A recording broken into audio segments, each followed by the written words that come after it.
Dertan და ქრისტიან ეპისკოპოსთან თუ პოლიტიკოსთან. თუ პოლიტიკოსთან ის პოლიტიკურად ძალიან კარგად იქცევა და საბჭოთა კაკების სკოლის წარმომადგენელია და ეს არის საუკეთესო პოზიცია მისთვის, იმიტომ რომ ხიდს ფაქტიურად ოპოზიციასთანაც იტოვებს და რაღაც ფარისევლობით ზოგი ოპოზიციის ლიდერი ცდილობს რომ გაამართლოს და თავის სასარგებლოდ წარმოაჩინოს ეს პოზიცია, მაგრამ ამ დროს თუ დავსვამთ შეკითხვას რომ რატო არ გმობს ქრისტიანი ეპისკოპოსი დაუშვათ ქართველი ამორჩევლის დაჩაგვრას და მიტაცებულ და მოპარულ არჩევნებს და რა მიგვიყვანა ერთპარტიულ პარლამენტამდე. ფაქტობრივად ერთპარტიული პარლამენტი ხო საბჭოთა რეჟიმის შემდეგ არ ქონია.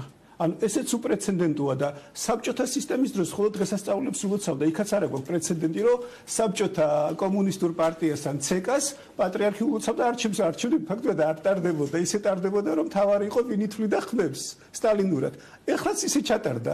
აქედან გამომდინარე ყველაფერი აბსოლუტურად წყობში დგება. თუ საბჭოთა გადასახედიდან ვიმსჯელებ და ვაღიარებთ ვისთან გვაქვს საქმე საბჭოთა კაკების წარმომადგენელ პოლიტარქთან. მაინც რომ დავაკონკრეტოთ, აი გასაგებია თქვენ ფიქრობთ რომ სხვანაირად შეიძლებოდა ეს კითხვა ყოფილიყო ფორმულირებული და გაქვთ განცდა იმისა რომ არათუ ულოცავს უნდა შეემჩნია როგორც თქვენ ამბობთ გაყალბებული არჩევნები, მაგრამ ეს რეალობა რა რეალობაც ჩვენ გვაქვს და როგორ ფიქრობთ ეს მით უფრო იმ ფონზე როდესაც სხდომას ესწრებოდა ხო მეუფეშიო და პარლამენტის პირველ სხდომას და ეს მისვლა ნიშნავს თუ არა რომ ეს არის უკვე მილოცვა აღიარება ამ შედეგის და მაინც და თუნდაც დუმილი ამ ქადაგების დროს არაფერს ნიშნავს.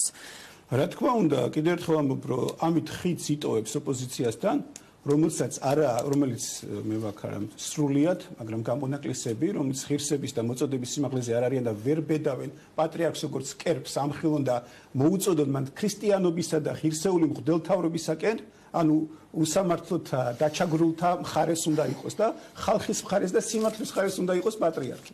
მაგრამ თუ ჩავთვლით რომ აი პოლიტიკური გადაწყვეტილება მისი როგორია, რა თქმა უნდა მის მიერ უკანონოდ ეს არის პატრიარქი, რომელსაც მთელი მისი არჩევნის დღიდან, მაშინ როდესაც რუსეთის პატრიარქი ესწრებოდა საქართველოს კათოლიკოს დამოუკიდებელი ეკლესიის, ავტოკეფალური ეკლესიის, სრულიად საქართველოს კათოლიკოს პატრიარქის არჩევას ესწრებოდა რუსეთის პატრიარქი, წარმოგიდგენიათ? და იქაც მხოლოდ ერთ ადამიანს აძლევდნენ, ანუ საარჩევნო ბიულეტინში მხოლოდ მიტროპოლიტი ილია შიულაშვილი იყო მოხსენიებული, ანუ კონკურენტი არ ყავდა. ანუ დანიშნული პატრიარქია. ასევე პარლამენტიც არის დანიშნული. თუ ამ ლოგიკით ვიმსჯელებთ, რა თქმა უნდა მის მიერ უკანონოდ დანიშნული და დასახელებული ეგრეთ წოდებული მოსაყდრის გაგზავნა, ქორეპისკოპოსის გაგზავნა და ასევე რა თქმა უნდა ეს არის მხარდაჭერა, ისევე როგორც დავუშვათ ელჩების ყოფნა რა ხო ნიშნავს, მინიმუმ მხარდაჭერას ნიშნავს და ეგ საკმარისია, რაც მან ხარკი გადაუხადა ხელისუფლებას.